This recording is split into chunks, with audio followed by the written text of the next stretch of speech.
Okay, so we're diving into the Oscars today. Ooh, fun. Yeah, and we're going to be looking at I'm Still Here. Have you seen it? I have, yeah. Really powerful stuff. It is really good. This Brazilian film about a woman searching for her husband Right. who disappeared during the military dictatorship in the 70s. Mm-hmm. And, on the surface, you might be like, Another one. yeah, exactly, another historical drama. But what's interesting is it got a Best Picture nomination.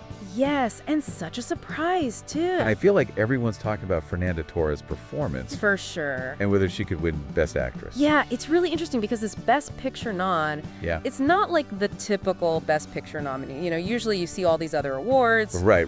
Best Director, Best Adapted Screenplay. The big ones. Yeah, but I'm Still Here only got 3 nominations. Wow. Best Picture, Best International Feature, and Best Actress for Fernanda Torres. Right.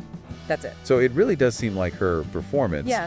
really got the film into the Best Picture race. Absolutely. I mean, how often does that actually happen? It's pretty rare. You look back at Best Picture winners recent years. Almost all of them had acting awards. Right, yeah. You think Frances McDormand, Nomadland, Michelle. Yeah. Everything, everywhere all at once. Totally. It's like a trend. It's a pattern, yeah. Yeah. So we know that there's a historical connection For sure. between Best Picture and acting awards. Right, But what about Fernanda Torres' performance? right.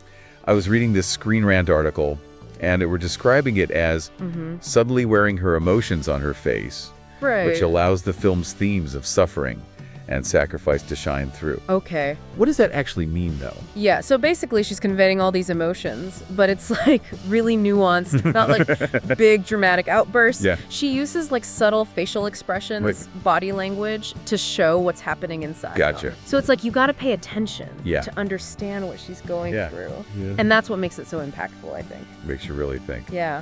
Yeah, one of the scenes that came to mind was when she goes to that government office. Right. Trying to get information Right. about her husband, and there's this quiet desperation Yes. in her eyes. So good. You can just feel this mix of hope and resignation. It's hard. It's just oh man. Yeah, it's those little moments, the subtle expressions that just pull you in Totally. to the character's journey. I think that's really what resonated with voters.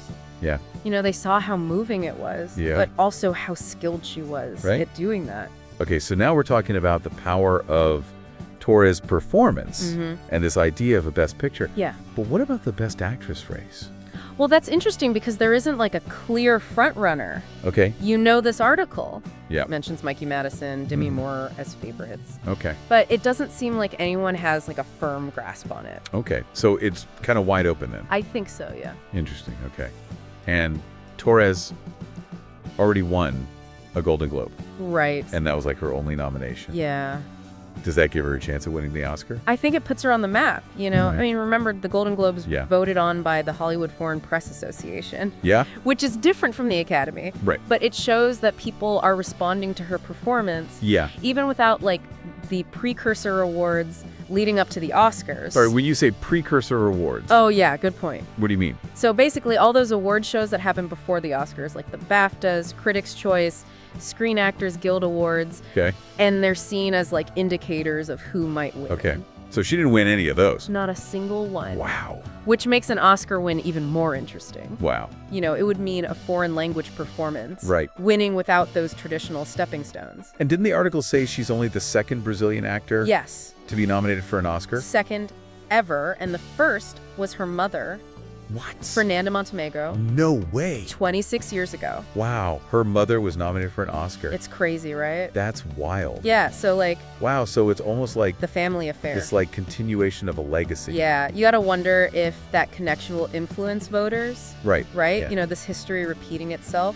Yeah. Could it be the thing that pushes her to win? Right. It's definitely the most interesting dark horse of this whole race. Oh, for sure. Yeah, it's 26 years later. It's a long time. Yeah, after Fernanda Montenegro was nominated for Central Station, her daughter gets nominated and could actually win. I know. That's crazy. Yeah. But it also makes you think, are their acting styles similar?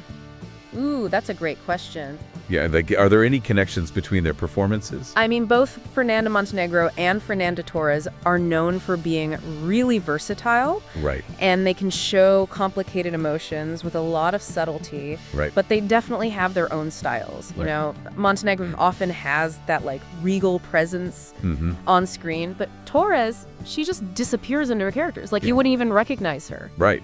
Yeah. So even though they have that family tie, Right. they're each doing their own thing. Yeah, for sure. Which makes it even more impressive that Torres could win. Because she's not just riding on her mom's fame. Exactly. And it's not like I'm Still Here was like a huge awards contender all season. Yeah. It wasn't heavily campaigned, didn't have a big budget or anything. Yeah. Yet it still got that Best Picture nomination. Yeah, that's true. So it must have really hit home with Academy members. So, like, what was it about the film then? Well, it deals with some pretty big themes, you know. Yeah. Loss, grief, searching for truth and justice. Yeah. And it's personal, but also political. It's one woman's story, but it's also about political repression and how that affects families. And the thing is, the film's set in the 70s. Yeah.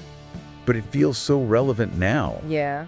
All this stuff about silencing dissent Right. happens all over the world. Yeah. So maybe that's why it resonated with voters.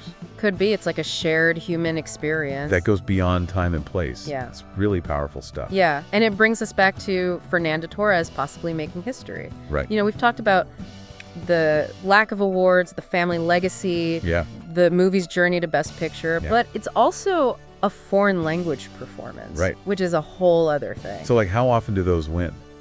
It's super rare. Wow. Very few actors have won an Oscar for a performance not in English. So if she wins, it would be a huge deal. Totally. It showed that the Academy is embracing diversity Absolutely. and recognizing global talent, Yeah. regardless of language. It would prove that film can go beyond cultural differences. Yeah, totally. And just connect with people. Okay, so we've talked about how Torres has a lot going for her. Yeah, A powerful performance, the family connection, the movie's about important things. for sure. And she could make Oscar history. But it's still a long shot, right? Well, yeah, I mean, it's definitely a challenge. But Yeah. remember how there's no clear front runner. Oh, right. Yeah, Mikey Madison and Demi Moore seem like the favorites. Yeah. But no one's really sure. Right. So what if that actually helps Torres? Okay, I'm You listening. know, what if voters are split and unsure who to pick? Yeah. So they look for a performance that's like truly unforgettable. You're saying her lack of buzz, it could be a good thing? Yeah, like if they're looking for something that defies expectations, Okay. something that really moves them, Yeah. Torres could be the answer. I see what you're saying. It's vulnerable, the kind of thing you think about after the movie's over. So the fact that it's unpredictable could actually lead to an upset. Exactly. Wow, that would be something. Right, a foreign language performance. From someone no one really knows in the awards world.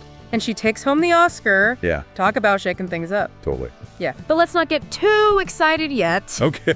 It's still a few weeks to go. Right. Anything can happen. True. But it's fun to think about. Yeah, totally. Especially with a story like this. Okay, so we've talked about the Oscars. Yeah. And Fernanda Torres. But for those listening who haven't seen the film, Right.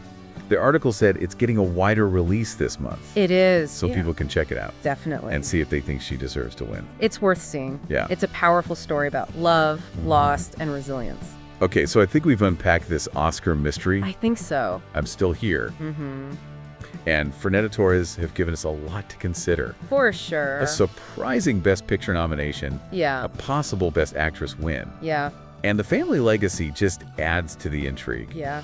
It's a good story. This whole deep dive has made me think about the Oscars differently. Oh, yeah. It's not just about who wins and loses. Yeah. It's about the stories behind the nominations, the journey to get there. Yeah, for sure. Sometimes the journey's more interesting than the award itself. Totally. It really is. And, you know, Torres' performance is just Yeah, just something else. it's really captivating. Yeah. Okay, so we've kind of unpacked this whole Oscar thing with I'm Still Here. Yeah, I think we covered it. Fernanda Torres has definitely given us a lot to think about. For sure. I mean, that Best Picture nomination. Right. Totally unexpected. Yeah. And a possible Best Actress upset. Yeah. And then you add in that whole family legacy. It's like a whole other layer. Yeah, it's just so intriguing. It's a great story. And for me, like, this whole conversation has really Yeah. changed how I see the Oscars. In what way? It's not just about, like, Right. the awards themselves. It's Yeah. about, like, the journey to get there. The stories behind it. The stories, yeah. Yeah. And sometimes those journeys are even more fascinating than who actually wins. Absolutely. And speaking of journeys, Yes. for anyone listening who hasn't seen the film, Right. I'm Still Here is getting a wider release. Yeah, this month, I think. So if you want to see Torres' performance, Definitely check it out. you can judge for yourself. See, she deserves that Oscar. Yeah. It's powerful stuff. Well, I think we've officially solved the I'm Still Here Oscar mystery. Yeah, I think so. We've got a surprise Best Picture nomination, a potential Best Actress win, It's possible. and then you throw in that family connection. Makes it even better. Yeah, it really is a reminder that the Oscars aren't just about Yeah. like glitz and glamour. Told. It's about the power of these films Right, and how they can move us. to tell these stories and make us feel things. And sometimes the most unexpected journeys Yeah. lead to the best outcomes. Yeah, totally. That's a good way to put it. So as we wrap up, if you haven't already, Yeah. check out I'm Still Here. And pay attention to all the nominees. Yeah, when you're watching the So Oscars, I'll have a story. remember that every nominee has a story, a journey that got them there. And who knows, maybe we'll see history being made. Maybe we will. That'd be cool. It would be amazing. Thanks for having me. Thanks for taking this deep dive with us. Of course. Until next time, Yeah. keep exploring, keep questioning, Keep diving deep. and keep diving deep.